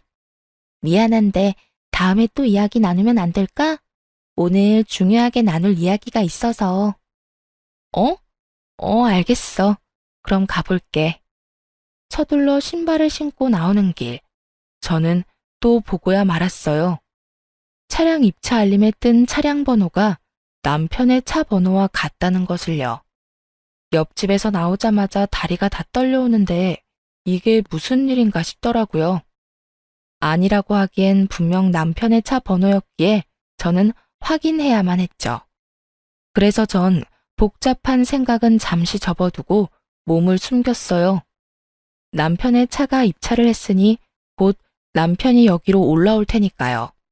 저희 집 대문을 열었다가 들어가지는 않고 그대로 닫아버리고 최대한 조용하고 빠르게 비상용 계단으로 가 반층을 더 올라가 몸을 숨겼어요. 그 순간 내려가는 것이 더 빠르고 쉬웠을 텐데 왜 올라가는 길을 선택했는지는 아직도 의문이긴 하지만 결과적으론 하늘이 도운 결정이었죠. 제가 들어갔다고 생각했는지 조용하던 옆집 문이 열리는 소리와 함께 옆집 여자의 목소리가 들려오더라고요. 자기야. 그 여자 방금 집으로 갔어. 지금 바로 올라오면 돼. 여자의 말이 끝나는 타이밍에 맞춰 아래층에서 다다다 하는 발걸음 소리와 함께 계단을 올라온 남편. 두 눈마저 의심하게 되는 순간 남편이 빠르게 옆집으로 들어가 버리더군요. 저의 머릿속엔 옆집 여자의 말과 함께 그간의 사건들이 떠오르기 시작했어요. 1년 전에 다시 만났는데 함께 살지 고민스럽다던 옆집 여자. 남편의 손수건과 똑같이 생긴 손수건이. 서로 자기 아빠의 것이라고 우기며 싸우던 아이들. 그건 모두 남편에 대한 말이었고 남편의 것이었던 거죠. 그제야 이상한 것들이 대충 이해가 되며 마음속 깊이 화가 나기 시작하더군요. 차디찬 계단에 앉아 이대로 현장 급습이라도 해야 하나 얼마나 고민했는지 모릅니다. 당장이라도 들이닥쳐 두 연놈을 박살내버리고 싶은 심정이야 두말하면 입 아픈 상황이었지만 그대로 쉽게 박살만 내기엔 저의 화가 풀리지 않을 것만 같았어요. 무엇보다 끝낼 때 끝내더라도 두 사람의 관계에 대해 정확히 알고 싶었고, 그래서 전 현장 급습은 다음으로 미루고 두 사람의 뒷조사를 하게 되었죠. 두 사람은 제 생각보다 더욱 오래된 사이더군요. 상간녀는 남편이 저와 맞선을 보기 한참 전부터 만나왔던 사이로 그 당시 남편의 집에선 상간녀를 반대했고 남편은 시댁의 등살에 못 이겨 저와 맞선을 보게 되었던 것이었어요. 저와 연인으로 지내던 2년 동안에도 상간녀를 만나왔고 상간녀와 잠시 헤어진 그때 저에게 청혼하고 결혼까지 하게 되었죠. 결혼 후에 두 사람은 다시 만나기 시작했고 그 만남을 지속하다 헤어지게 되었던 것이었어요. 그 뒤론 그 여자가 말한 그대로였어요.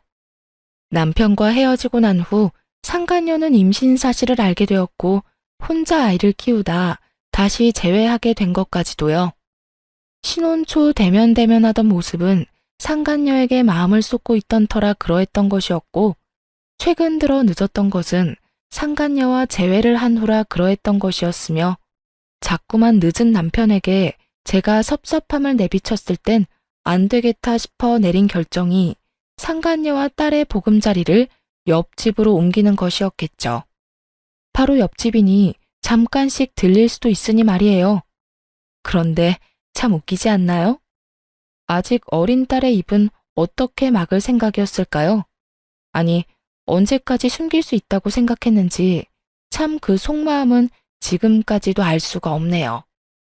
하여튼 두루뭉술했던 그간의 상황들이 딱 맞아떨어지며 전 계단에서보다 더 큰 분노에 휩싸이게 되었습니다.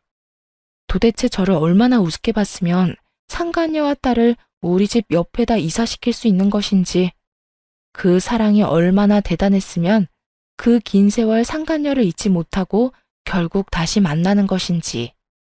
이 모든 생각의 끝에서 제가 할 수 있는 건 그저 허탈한 웃음일 뿐이더군요.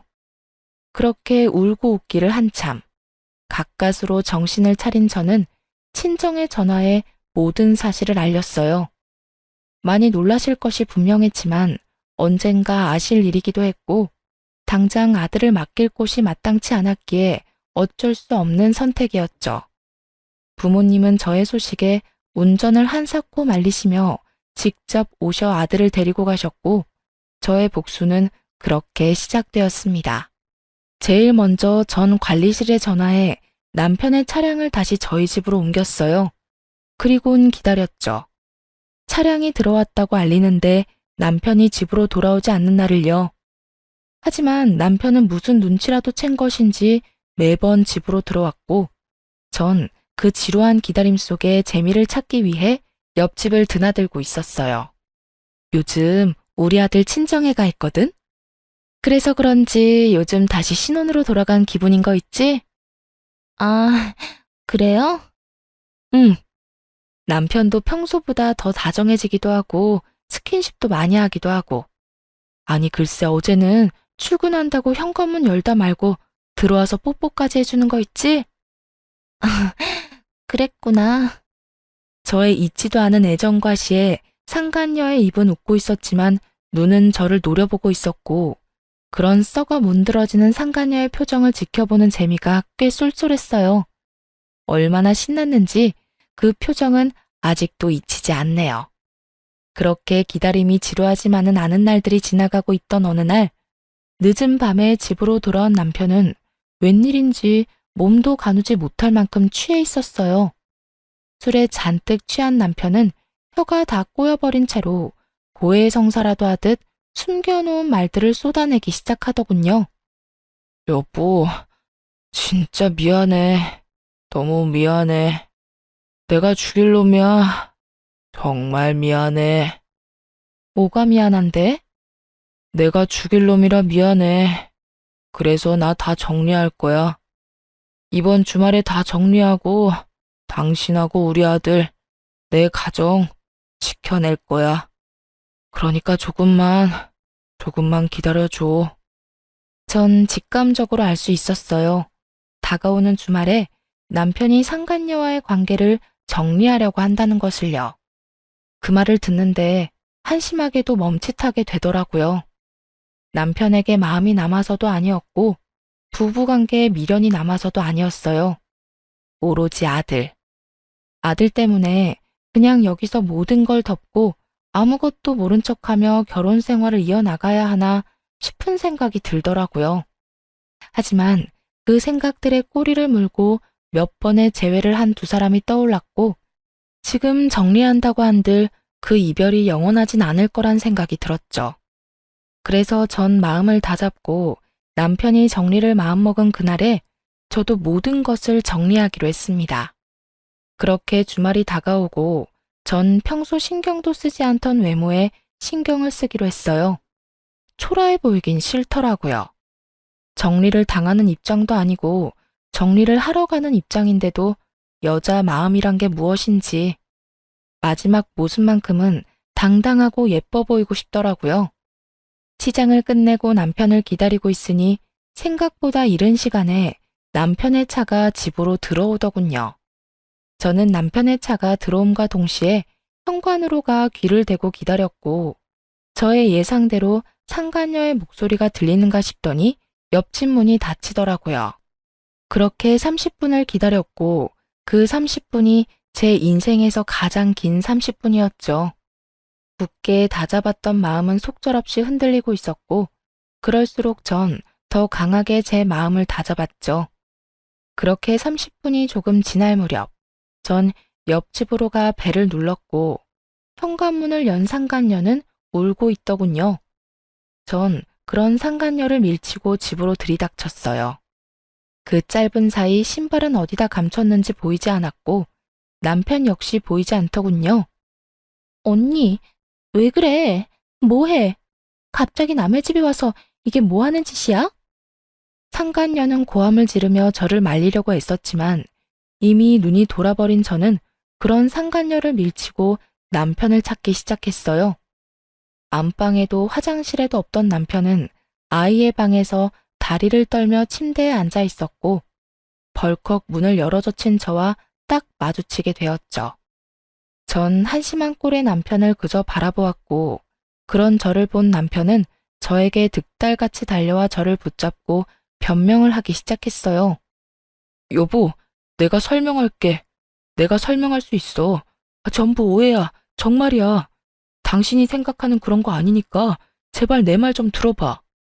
제가 어디에서부터 어디까지 알고 있는지 전혀 알지 못하는 남편은 급하게 성의조차 보이지 않는 말들을 변명이라고 쏟아내고 있었고 상간녀는 그 모습이 못마땅한지 소파에 팔짱을 끼고 앉아 있더군요. 나 다 알고 있어. 이미 당신이랑 저 여자랑 예전부터 만났다는 것도 최근에 다시 만나기 시작했다는 것도 나 다 알고 있다고. 그것뿐인 줄 알아? 두 사람 사이에 5살 된 딸까지 있다는 것도 다 알고 있어. 그런데 뭐가 오해인데? 내가 한 말 중에 내가 잘못 알고 있는 게 단 하나라도 있어? 있으면 말해봐. 기회 줄 테니까. 제 말에 남편의 얼굴이 사색이 되며 눈빛이 속절없이 흔들리고 있더군요. 그것도 잠시 남편은 제 손을 감싸주며 이렇게 말했어요. 나 정말 오늘 이 사람이랑 정리하려고 했어. 그래서 여기 있었던 거고. 정말이야, 믿어줘. 그러셨어? 응, 조만간 이 사람 이사도 갈 거고 이사 가면 2번 다신 나하고 엮이는 일은 없을 거야. 그렇게 정리되고 나면 우리는 아무 일도 없다는 듯이 예전처럼 돌아갈 수 있어. 내가 정말 잘할게.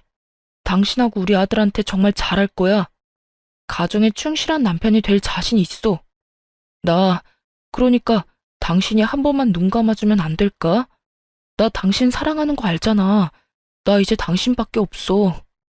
그토록 원하던 말이었는데 지금 이 순간에 소원하던 말을 듣게 되니 그 기분 참 더럽더군요. 이런 상황이 돼서야 저밖에 없다고 저를 사랑한다는 말을 짓거리다니. 남편이란 인간도 참 대단하지 않나요? 남편의 어이없는 고백에 상간녀는 소리내어 웃더니 이내 오열을 하며 괴성을 지르기 시작하더라고요. 이러려고 날 찾아낸 거야? 이렇게 또 비참하게 버리려고? 이럴 거면 날 찾지 말았어야지. 이렇게 또 버릴 거면 그냥 딸하고 살게 뒀어야지. 숨어서 잘 살고 있는 사람 찾아내서 희망이란 희망은 다 심어놓고 어떻게 날 또 버릴 수가 있어? 네가 인간이야? 그래요. 남편과 헤어진 후 임신 사실을 안 상간녀는 2번 다신 남편과 재회하지 않을 심산으로 서울에서 떨어진 곳에 숨어 지내고 있었고, 그런 상간녀를 찾아낸 건 다름 아닌 남편이었습니다. 흥신소를 통해서도 어떻게 재회했는지까진 알 수 없었는데 실상은 그러했던 거죠. 상간녀의 말에 남편은 고개를 숙이며 눈물을 흘렸고, 전 그 사랑 참 대단하다는 생각이 들며 오만 생각이 다 스쳐가더군요. 그렇게 전 할 말을 잃었고 그 울음소리뿐인 정막을 깬 건 다름 아닌 남편이었어요. 저기 여보, 저 사람 그냥 저대로 살게 두면 안 될까? 이 집에서 말이야. 그게 무슨 말이야? 저의 물음에 남편은 무릎을 꿇었고 저의 바짓가랑이를 붙잡으며 못다한 말을 이어나가더군요. 나 당신하고 이혼은 절대로 하고 싶지 않아. 그런데 그렇다고 해서 저 사람이랑 내 딸, 그 2사람을 또 버릴 수도 없을 것 같아. 그러니까 우리 옆집에 살게 하면서 내가 가끔씩 들여다보면 안 될까? 저 사람이랑 정을 나눈다거나 애정을 쏟겠다는 게 아니라 그저 가끔 잘 있나 그것만 좀 확인이라도 하고 싶어서 그래. 제발. 이 무슨 쓰레기 같은 말인지 모르겠더군요. 남편의 말은 아무리 좋게 포장한다고 한들 대놓고 2집 살림하겠다는 뜻이었고, 지난밤 술에 취해 온 남편의 고백에 잠시라도 고민이란 걸 했던 저 자신이 그렇게 원망스러울 수가 없는 상황이었죠. 전 무릎을 꿇고 앉은 남편의 뺨을 있는 힘껏 내리쳐버렸어요. 네가 인간이야? 어떻게 인간이 그렇게나 뻔뻔할 수가 있어? 어떻게 나한테 그런 요구를 할 수가 있냐고. 뭐? 가끔 들여다보고 싶다고? 확인하고 싶다고? 그게 나한테 할 말이라고 생각해? 저의 행동에 남편은 말이 없었고 대신 상간녀가 그 앞을 막아서더군요. 차라리 날 때려. 이 사람은 죄 없으니까 날 때리라고. 이렇게까지 때려달라고 말하는데 마다할 이유가 없었던 전 상간녀 뺨을 연달아 때려버리곤 이렇게 말했어요. 맞으니까 기분이 어때? 더럽지? 내 기분은 그것보다 훨씬 상상치도 못할 정도로 더러웠어. 옆집 여자랑 바람을 피웠다고 해도 용서되지 않을 것 같은데 바람 피워 애까지 낳은 여자를 떡하니 옆집에 살게 했다고? 지금 내 심정이 어떤지 상상이나 되니? 2사람은 내 심정이 어떤지 상상이나 되냐고. 저는 절규에 가까운 고함을 질렀고 나란히 뺨을 맞은 2사람은 말이 없더군요. 저의 절규에 할 말이 있을 리가 없었고 전 여전히 입을 꾹 닫고 있는 2사람에게 말해주었어요. 그 눈물겨운 애틋한 사랑 계속해. 제 말에 남편의 얼굴에 화색이 돌며 저에게 다시 한번 물어오더군요. 정말이야? 그러면 당신 다 용서해 주는 거야? 이 사람 여기서 계속 살아도 되는 거야? 내가 미쳤니? 용서라는 거라게.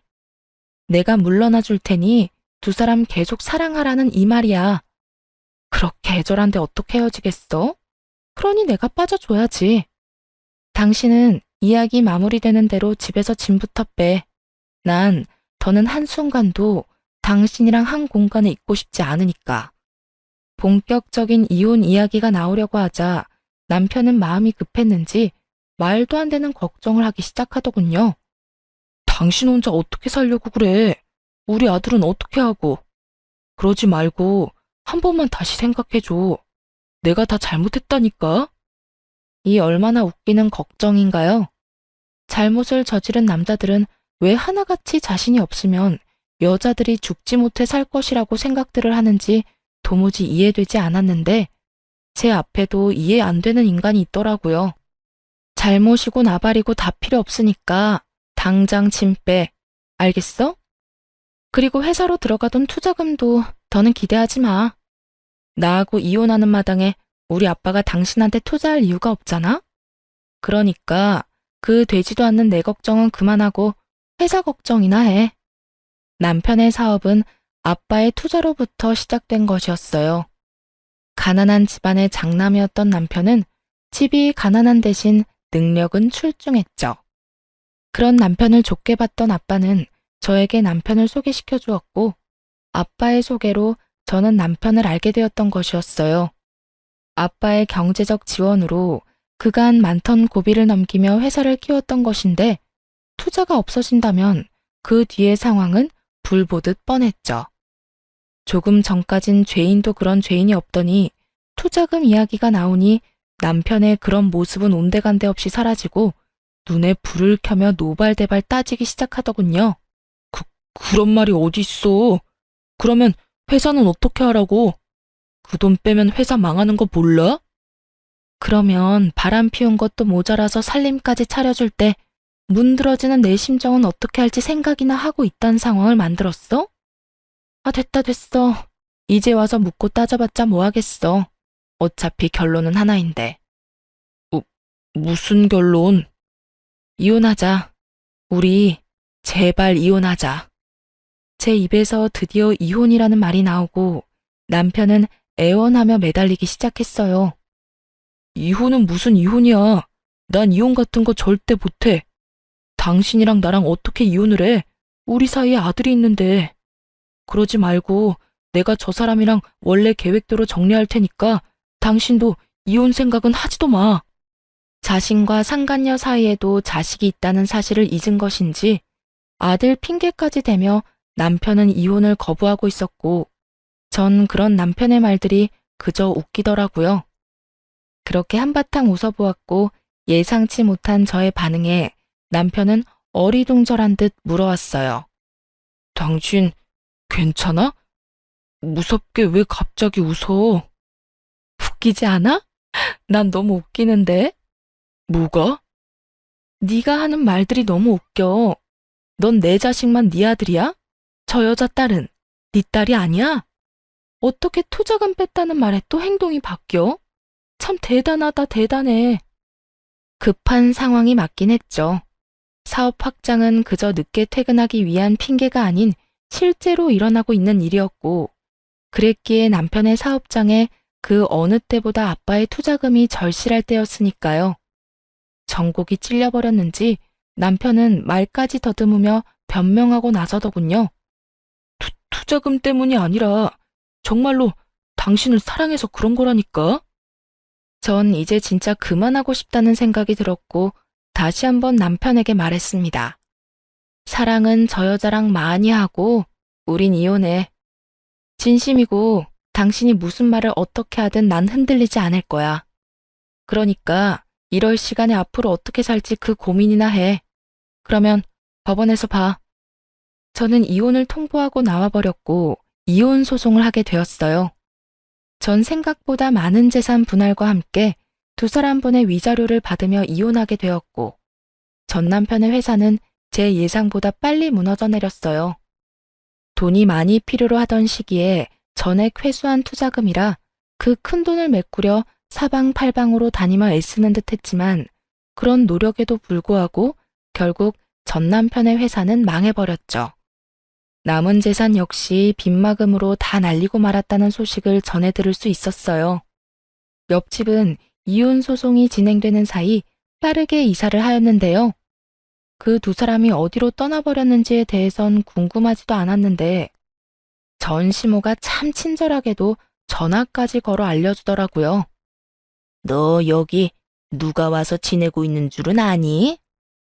제가 굳이 알아야 하나요? 당연히 알아야 하지. 네 남편이 여기 와 있는데 네가 알아야지 또 누가 알아야 한다는 말이니? 남편 아니라 전 남편이겠죠. 전 남편이니 굳이 알 필요도 없을 뿐더러 궁금하지도 않아요. 그렇게 야박하게 굴지 말고 내 말 좀 들어보렴. 요즘 내가 얼굴을 들고 다닐 수가 없다.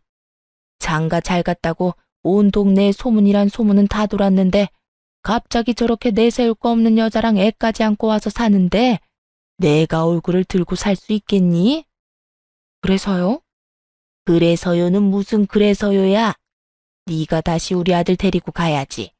저 여자랑 딸은 내가 어떻게 해서든 떼낼 테니까 네가 우리 아들 좀 다시 데리고 가라.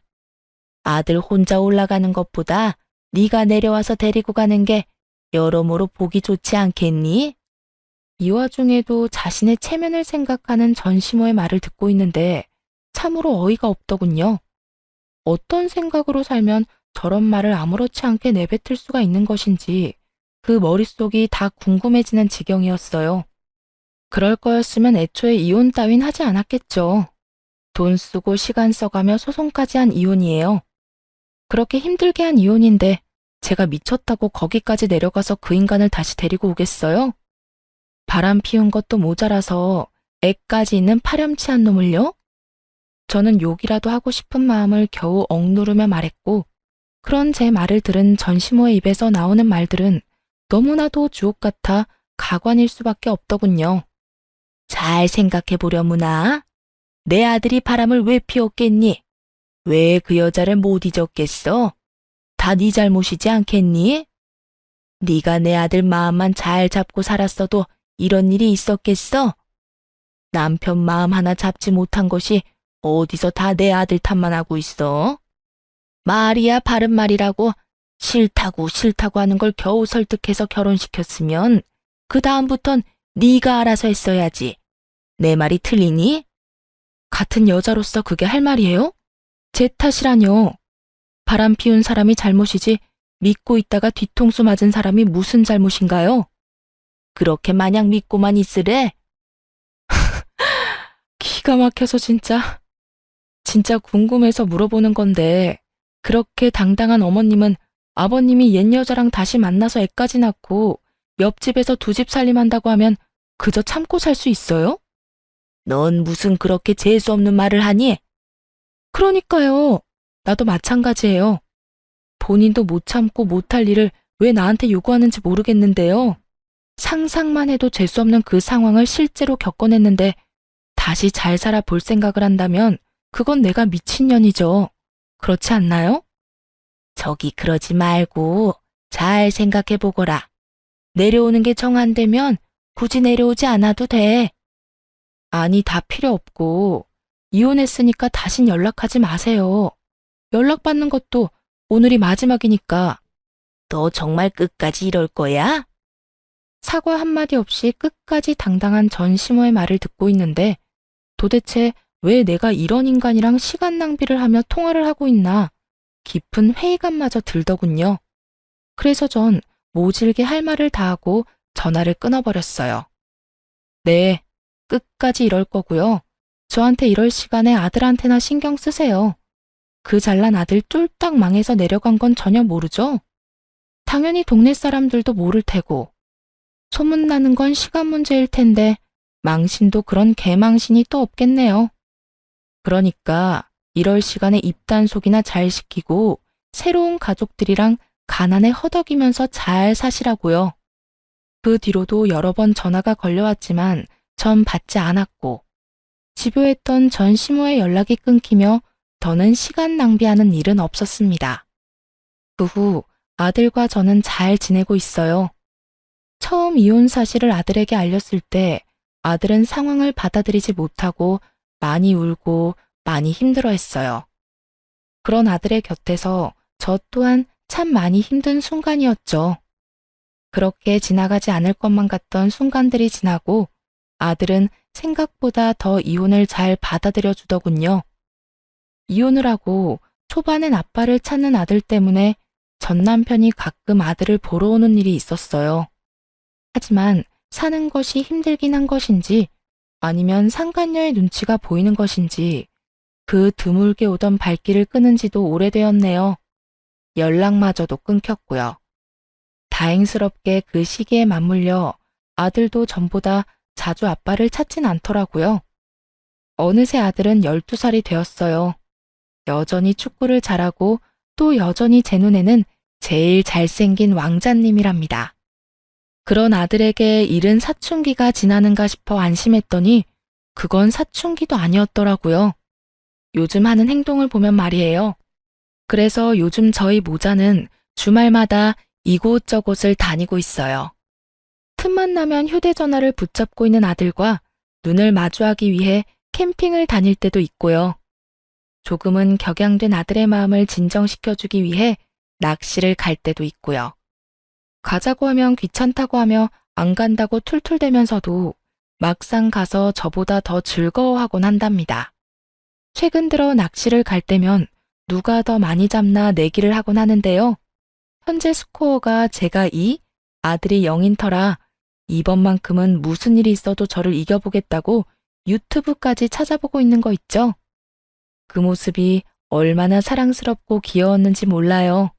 그 귀엽고 사랑스러운 모습을 보여준 보답으로 이번만큼은 저도 져주기 위해 덜 잡아보려고 하는데 그게 마음처럼 잘 될지는 모르겠네요. 잘 되는 날은 먹이 없는 바늘에도 낚이는 것이 물고기이니까요. 아들에게 아빠의 빈자리란 제가 감히 생각도 하지 못할 정도로 크기 때문에 걱정이 앞섰던 것은 사실이에요. 하지만 그런 이유로 결혼 생활을 유지했다면 결국 저도 저지만 아들 역시 불행했을 테죠. 그래서 저는 결정을 내렸고 아들도 저도 생각보단 더 잘 이겨내고 있어요. 하루가 다르게 자라는 아들과 함께 앞으로 남은 날들도 잘 살아보려고 합니다. 다들 응원해 주실 거죠? 이로써 저의 긴 사연은 끝이 났습니다. 제 사연 들어주신 분들 감사합니다. 좋은 하루 되세요.